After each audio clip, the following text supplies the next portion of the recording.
ইনকিলাব মঞ্চের মুখপাত্র ওসমান হাদির মৃত্যুতে ঢাকা বিশ্ববিদ্যালয়ে বিক্ষোভ করেছে শিক্ষার্থীরা। এদিকে প্রথম আলো ভবন ভাঙচুর ও ডেইলি স্টার ভবনে আগুন দিয়েছে বিক্ষোভকারীরা।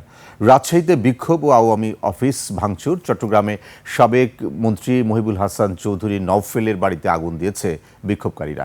এছাড়া দেশের বিভিন্ন স্থানে বিক্ষোভ করেছে বৈষম্য বিরোধী শিক্ষার্থীরা। সহকর্মীদের তথ্য ছবিতে desk report. Lily beauty soap, যার অ্যান্টি এজিং গুণ তারুণ্য ধরে রেখে ত্বকে করে উজ্জ্বল। তারুণ্যময় উজ্জ্বল ত্বকের জন্য রিমার্ক। হাদির মৃত্যুর খবরে বিক্ষোভ মিছিল করে বিক্ষুব্ধ শিক্ষার্থীরা। মিছিলটি শাহবাগ এসে সড়ক অবরোধ করে। এরপর আরও কয়েকটি মিছিল এসে সেখানে জড়ো হয়। শাহবাগের মিছিলের একটি অংশ কারওয়ান বাজার অভিমুখে আসে। সেখানে প্রথম আলো অফিসে ভাঙচুরের ঘটনা ঘটে। এছাড়াও জাতীয় নাগরিক পার্টি এনসিপি সদস্যরা বাংলা মোটর অফিস থেকে মিছিল নিয়ে শাহবাগে জড়ো হয়। সেখানে তারা জুলাই যোদ্ধা হাদির মৃত্যুতে শোক মিছিলে যোগ দেয়। ওসমান হাদির মৃত্যুর সংবাদে রাজশাহীর সাহেববাজার 0 পয়েন্টের রাস্তায় আগুন জ্বালিয়ে বিক্ষোভ করে বৈষম্য বিরোধী শিক্ষার্থীরা। রাত 11টার দিকে এনসিপির নেতৃবৃন্দ সাহেববাজার 0 পয়েন্টের রাস্তায় আগুন দিয়ে অবরোধ করে।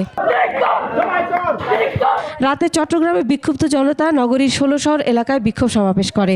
এক পর্যায়ে জনতা চশমাহিল এলাকায় সাবেক মন্ত্রী মহিবুল হাসান চৌধুরী নওফেলের বাড়িতে আগুন দেয়। সেখানে একটি মোটরসাইকেল জ্বালিয়ে দেওয়া হয়।